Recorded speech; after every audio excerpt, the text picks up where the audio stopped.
Jumping ఎమ్మెల్యేలకు హైకోర్టులో big shock తగిలింది.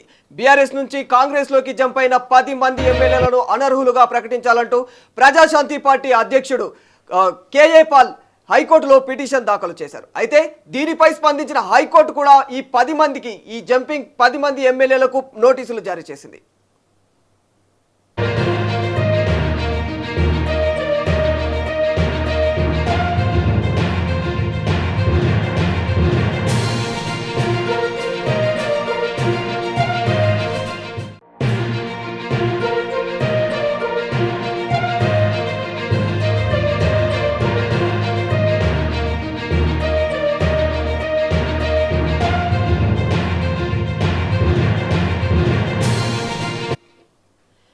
దీనిపై మరింత సమాచారం మా ప్రతినిధి శ్రీశైలం అందిస్తారు. శ్రీశైలం, కేఏ పాల్ ఆరోపించినటువంటి ఈ 10 మంది జంపింగ్ ఎమ్మెల్యేలకు సంబంధించినటువంటి ఈ పిటిషన్ గురించి ఏంటి పూర్తి వివరాలు ఏంటి? బీఆర్ఎస్ పార్టీకి సంబంధించినటువంటి ఎవరైతే 10 మంది ఎమ్మెల్యేలు ఉన్నారో వాళ్ళంతా కూడా పార్టీ ఫిరాయింపుకు పాల్పడ్డారు. 10 మంది ఎమ్మెల్యేలు కాంగ్రెస్ పార్టీలో జాయిన్ అయ్యారు. వాళ్ళకైతే హైకోర్టు షాక్ ఇచ్చిందని చెప్పుకోవచ్చు. గతంలో అందరికీ తెలిసిందే బీఆర్ఎస్ పార్టీకి సంబంధించినటువంటి వర్కింగ్ ప్రెసిడెంట్ కేటీఆర్ కావచ్చు, హరీష్ రావు, ఇతర నాయకులంతా కూడా పార్టీ ఫిరాయింపులకు పాల్పడినటువంటి నేతల మీద ఖచ్చితంగా అనర్హత వేటు వేయాలంటూ ఇక హైకోర్టు వరకు వెళ్ళారు. అక్కడ హైకోర్టులో వారికి భారీ ఊరట లభించింది. 4 వారాల పాటు ఖచ్చితంగా స్పీకర్ ఏదైనా ఒక డెసిషన్ తీసుకోవాలి. ఖచ్చితంగా 4 వారాల్లో డెసిషన్ తీసుకోకపోతే హైకోర్టు సుమోటగా ఈ కేసును తీసుకుంటుంది, టేకప్ చేస్తున్నట్టు కూడా చెప్పినటువంటి పరిస్థితి. ఈ నేపథ్యంలో ఇంకా ప్రజాశాంతి పార్టీ అధ్యక్షుడు కేఏ పాల్, ఏదైతే కేఏ పాల్ కూడా ఈ 10 మంది ఎమ్మెల్యేల మీద అనర్హత వేటు వేయాలంటూ ఆయన హైకోర్టుకు వెళ్ళాడు. హైకోర్టులో పిటిషన్ దాఖలు చేశారు. పిటిషన్ దాఖలు అనంతరం హైకోర్టు స్పందించింది. ఆ 10 మంది ఎమ్మెల్యేలకు నోటీసులు ఇవ్వడం జరిగింది. ఇక నోటీసులు ఇస్తూనే 4 వారాలలో ఖచ్చితంగా కౌంటర్ దాఖలు చేయాలంటూ కూడా చెప్పడం జరిగింది. ఈ నేపథ్యంలో ప్రస్తుతం కేఏ పాల్ చేసినటువంటి పనికి ఇక చర్చనీయాంశంగా మారినటువంటి పరిస్థితి. 10 మంది ఎమ్మెల్యేల మీద నిజంగా అనర్హత వేటు పడబోతుందా ఏంటి అనేటువంటి చర్చ ప్రధానంగా వినిపిస్తుంది తెలంగాణ వ్యాప్తంగా. ఇక మొదటగా దానం నాగేందర్ ప్రభుత్వం ఏదైతే కాంగ్రెస్ పార్టీ అధికారంలోకి రాగానే 3 నెలల్లో పార్టీ మారారు. తర్వాత ఎంపీగా ఆయన పోటీ చేశారు. సో ఈ నేపథ్యంలో కేఏ పాల్ ప్రధానంగా ఇటు దానం నాగేందర్, కడియం శ్రీహరి, తెల్లం వెంకట్రావు ఈ ముగ్గురికి సంబంధించి కూడా వాళ్ళు పార్టీ ఫిరాయించారు.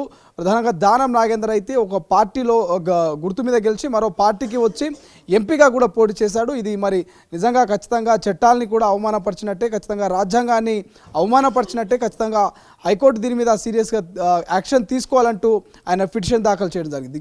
అనంతరం హైకోర్టులో కూడా పిటిషన్ దాఖలను ఏదైతే పరిశీలించినటువంటి హైకోర్టు ఖచ్చితంగా 4 వారాలలో వీళ్ళందరూ కూడా ఖచ్చితంగా కౌంటర్ దాఖలు చేయాలంటూ చెప్పడం జరిగింది. సో ప్రస్తుతం దీని మీద అయితే చర్చనీయాంశంగా చర్చ జరుగుతున్నటువంటి పరిస్థితి ఆర్కే. హైకోర్టు నోటీసుల నేపథ్యంలో దానం నియోజకవర్గంలో ఉప ఎన్నిక తప్పదన్న ప్రచారం కూడా జోరుగా సాగుతుంది. మరి దీనిపై మీ దగ్గర ఉన్న సమాచారం ఏంటి శ్రీశైలం? ఉప ఎన్నికలు వచ్చే అవకాశం ఉంటుందంటూ కూడా గత 2-3 నెలల నుంచి బీఆర్ఎస్ నేతలు, ప్రధానంగా BRS working president KTR comment చేయడం జరిగింది. మాకు ఖచ్చితంగా న్యాయం జరిగేంత వరకు మేము పోరాటం చేస్తాం, హైకోర్టు కాదు సుప్రీంకోర్టు వరకు వెళ్తామంటూ కూడా సుప్రీంకోర్టుకు సంబంధించినటువంటి కొంతమంది అడ్వకేట్లను కలిసిరు, న్యాయ సలహాలు తీసుకున్నారు.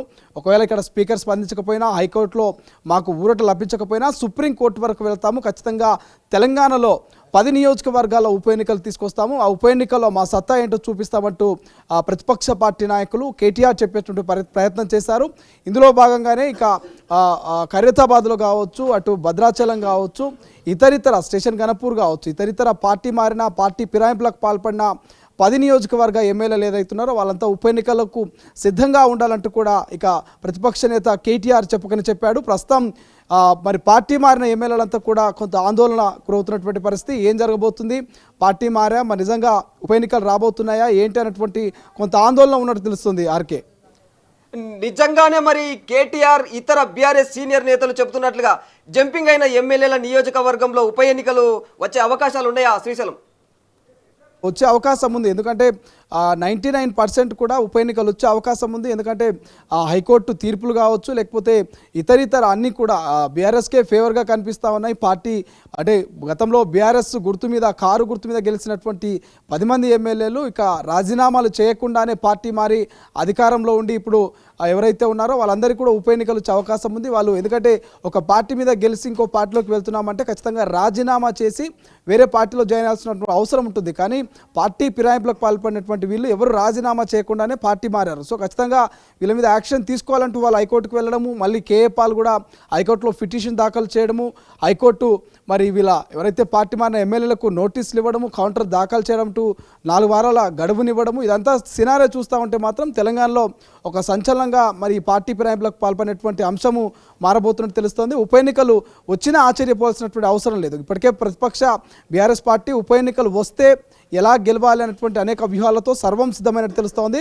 మరి అధికార పార్టీ అధికారంలో ఉండి ఏం చేస్తుందనేటువంటి ఒక డైనమాలో కొంత కాంగ్రెస్ పార్టీ నాయకులు ఉన్నట్టు తెలుస్తోంది. మనం చూసాం రీసెంట్గానే పిఎస్సి చైర్మన్కి సంబంధించి ఏదైతే ఆర్కేపూడి గాంధీ వర్సెస్ పాడి కౌశిక్ మధ్య కొంత ఇష్యూ జరగడం, ఒకరి మీద ఒకరు దాడి చేసుకోవడం, ఇవంతా చూస్తూ ఉంటాయి. ఇక పాడి కౌశిక్ కామెంట్ చేశాడు, ఆర్కేపూడి గాంధీ ఏ పార్టీలో ఉన్నాడో ఆయన చెప్పాలి, ఒకవేళ నిజంగా బీఆర్ఎస్ పార్టీలో ఉంటే నేను ఖచ్చితంగా పై జెండా ఎగరేస్తాను, నీ మెడలో కండువా కప్తాను అన్నటువంటి కామెంటు, ఆ సవాల్కు ప్రతి సవాల్ విసురుతూ ఆర్కేపూడి గాంధీ కౌశిక్ మధ్య కొంత మాటల యుద్ధం నెలకొంది.